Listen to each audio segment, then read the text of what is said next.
കാക്കനാട് സ്റ്റുഡിയോയിൽ നിന്ന് വൈകുന്നേരം ഷൂട്ടിങ്ങിൻ്റെ കുറച്ച് ഭാഗം കഴിഞ്ഞിട്ട് വൈകുന്നേരം അദ്ദേഹത്തോടൊപ്പം കാറിൽ കയറി. സാധാരണ നമ്മൾ താമസിക്കുന്നിടത്ത് വിടുക അങ്ങനെയായിരുന്നു.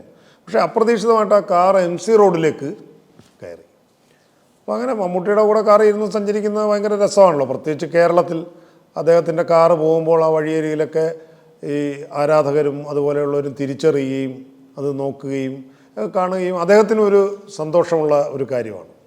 അപ്പോൾ അങ്ങനെ കാറ് MC റോഡിലേക്ക് നമുക്ക് പരിചിതമല്ലാത്ത റൂട്ടുകളിലൂടെ അതിവേഗം ഇങ്ങനെ ഒരു സന്ധ്യ വീണ് കഴിഞ്ഞ സമയത്താണ് അതിവേഗതയിലാണ് അദ്ദേഹം കാർ ഓടിച്ചു പോകുന്നത്. അപ്പോൾ അത് പിന്നീടാണ് മനസ്സിലാക്കിയത് കാറ് പോകുന്നത് അദ്ദേഹത്തിൻ്റെ ചെമ്പിലുള്ള അദ്ദേഹത്തിൻ്റെ വീട്ടിലേക്കാണ്. അപ്പോൾ അത് നേരത്തെ അദ്ദേഹം കണക്കൂട്ടിയിരുന്നു. അപ്പോൾ നമ്മൾ ആ കാറിലിരുന്ന് ഇങ്ങനെ കാഴ്ചകൾ കണ്ടു. ആ ജംഗ്ഷനിൽ വന്നു പിന്നെ ചെമ്പിലെ അദ്ദേഹത്തിൻ്റെ വീട്ടിലേക്ക് തിരിയുന്ന ജംഗ്ഷനിൽ നിന്ന് വണ്ടി തിരിഞ്ഞു.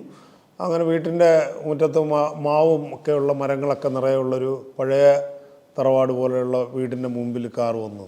അപ്പോൾ അവിടെ ഒരു കൂട്ടം ബന്ധുക്കൾ ആളുകളെല്ലാവരും ഉണ്ട്. അപ്പോൾ അനിയന്മാർ ഇബ്രാഹിം കുട്ടിയും സക്കറിയ, അങ്ങനെ അനിയന്മാർ സഹോദരിമാർ.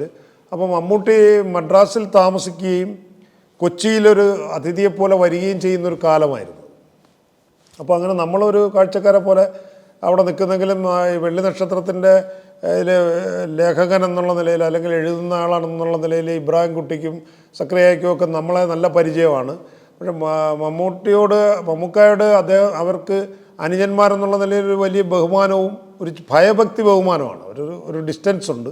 നമ്മൾ ഈ വല്യേട്ടൻ സിനിമയിൽ കാണുന്നുള്ളൂ. ഒരു വല്യേട്ടനാണ് അദ്ദേഹം അവിടെ. അപ്പോൾ അവിടെ വന്നു കുറച്ച് നേരം ഇങ്ങനെ അവിടെ നിന്നപ്പോൾ ബാപ്പയുണ്ട്, പിന്നെ സഹോദരിമാരുണ്ട്, ഉമ്മയുണ്ട്. അപ്പോൾ അദ്ദേഹത്തിൻ്റെ ഉമ്മയൊക്കെ നമ്മൾ ആദ്യമായിട്ടാണ് കാണുന്നത്. അപ്പോൾ ഇതിനു മുമ്പ് പല യാത്രകളിലൊക്കെ ആ ഉമ്മയുടെ വീട്, ചന്തിരൂറുള്ള വീടൊക്കെ അദ്ദേഹം കാണിച്ചു തന്നിട്ടുണ്ട്. എങ്കിലും കുടുംബ വീട്ടിലെ ഒരു ഒത്തുചേരലായിരുന്നു അത്. എന്തോ ഒരു വിശേഷം ഉണ്ടായിരുന്നിരിക്കണം, നമുക്കറിയില്ല. നമ്മൾ കൂടെ വന്നു, അങ്ങനെ അകത്തേക്ക് വന്നു, ആഹാരം കഴിക്കുന്ന ഒരു ഇതിലേക്ക് വന്നു. അങ്ങനെയാണ് ഉമ്മയെയും സഹോദരിമാരും എല്ലാവരും വലിയ ഒരു ഹാള് പോലുള്ള ഒരു പഴയ വീട്ടിൻ്റെ ഒരു ഡൈനിങ് ഹാളിൽ വലിയൊരു മേശയ്ക്ക് ചുറ്റും എല്ലാവരും ഇരുന്നു. അപ്പം നമുക്കും അവിടെ ഒരു ആഹാരം കഴിക്കാനുള്ളൊരു അവസരം ഉണ്ടായി. അപ്പോൾ അന്നാണ് വൈക്കം കായലിലെ കരിമീനും അതുപോലെയുള്ള മത്സ്യ വിഭവങ്ങളായിരുന്നു. അതുപോലെ അരിപ്പത്തിരി, അങ്ങനെ നിറയെ വിഭവങ്ങളുള്ള ഒരു ആഹാരം അവിടെ അദ്ദേഹത്തിനോടൊപ്പം ഇരുന്നു. അദ്ദേഹത്തിൻ്റെ സഹോദരിമാരും ഉമ്മയും ഉണ്ടായിരുന്നു. അന്നാണ് നമ്മൾ ഉമ്മയെ കാണുന്നതും ആ ഉമ്മയുടെ ഒരു കൈപുണ്യത്തെക്കുറിച്ച് മമ്മൂക്ക പറയുന്നതും അവർ അത് വിളമ്പിത്തന്ന ആഹാരം കഴിക്കുക. അതൊരു വല്ലാത്തൊരു ഓർമ്മയായിരുന്നു.